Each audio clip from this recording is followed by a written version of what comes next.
So a number of weeks ago, I kept seeing the word identification. And after dismissing this for a while, I then looked into what I needed to look into myself. Because I thought if this word keeps coming up and I'm experiencing resistance, there's probably something that I need to learn. And after this, I ended up writing an article about this subject. And this is what I ended up writing. One of the reasons that someone can look for answers and reach out for support is because they are unable to move forward. What this could mean is that they don't feel worthy and deserving of having what they desire. There is then going to be where they are and where they want to be, but where they want to be will be out of their reach. At this point, how they see themselves is going to be seen as who they are. If they were to look back over the years, they could soon see that they have often missed out on both what they need and want. This can be seen as evidence that they are unworthy and undeserving of having more. Based on this, if they were actually worthy and deserving, their life would have been and would be different. There is also the chance that they have been treated badly by others over the years, which will validate how they feel. Along with this, they could also feel unworthy and undeserving of having an intimate relationship. Part of them may also feel uncomfortable with too much closeness and feel uncomfortable taking this step. They may also question if they are capable of taking the next step, with them often feeling helpless and incapable. What is clear is that they will have a number of blocks to deal with. After looking for answers and reaching out for support, assuming that they have, they could be told that they need to let go of their story. Therefore, what is going on for them won't be set in stone. It won't be the truth. By changing their story then, they will be able to create a life that is radically different to the one they lead. This can be a time when they will be told that they need to change their faulty thinking and negative beliefs. In other words, the way for them to change their life will be to change what is going on up top, so to speak. By changing what is taking place in their mind, along with their behaviour, they will gradually be able to change their story. To see that who they think they are is not who they truly are, and to step into who they actually are. As the weeks and months go by, providing they continue to take the steps, they will form a new story, a story that is fulfilling. Then again, after taking these steps, they may find that they are unable to make much progress. In general, it could be as though they are trying to go against something that doesn't want to be changed.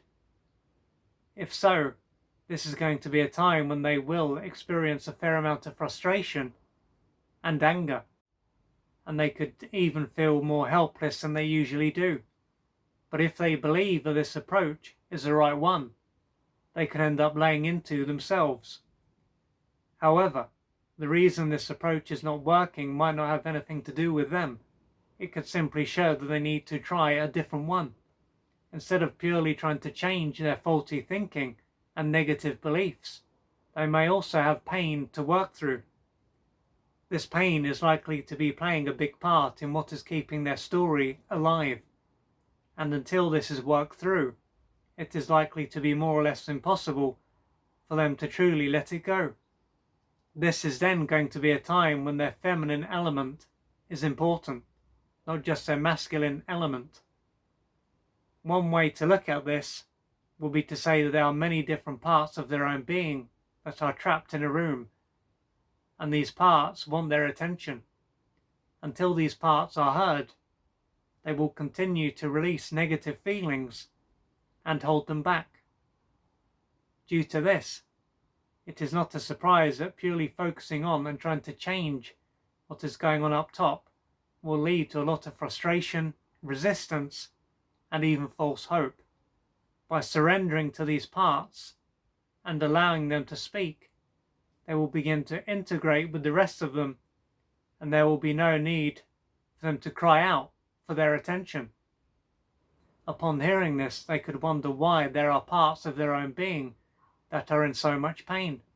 What this may show is that their formative years were not very nurturing, but this being a time when they were deprived of the nutrients that they needed to be able to grow and develop. Throughout this time, they may have been neglected, and as they were egocentric, they would have personalized what took place. This would have stopped them from developing a felt sense of safety, security, worth, and love. As they were powerless and totally dependent, they wouldn't have been able to change their caregiver's behavior or to find another family. The only thing that they could do was to repress how they felt and disconnect from themselves. This would have caused them to have many split-off parts inside them, and these parts will be holding them back. Ultimately, these parts are not trying to destroy their life. They simply want to be acknowledged. So if you can relate to this and you can see that you have been finding it hard to let go of your story, and you can see therefore that you are identifying with who you were and not who you are now, then you may need to reach out for external support, and this can be from a therapist or a healer. And as I've said, this will be a time when you will be working through your unmet childhood needs and crying out the pain that is inside you. And through doing this, these parts will no longer need to be crying out for your attention, and you will gradually be able to let go of your story and to be who you really are. So if you can relate to this, please don't suffer in silence and reach out for the assistance that you need to gradually change your life. If you would like to find out more about the services that I offer, please go to www.oliverjrcooper.co.uk or email me at info@oliverjrcooper.co.uk, and I'm looking forward to assisting you on your journey.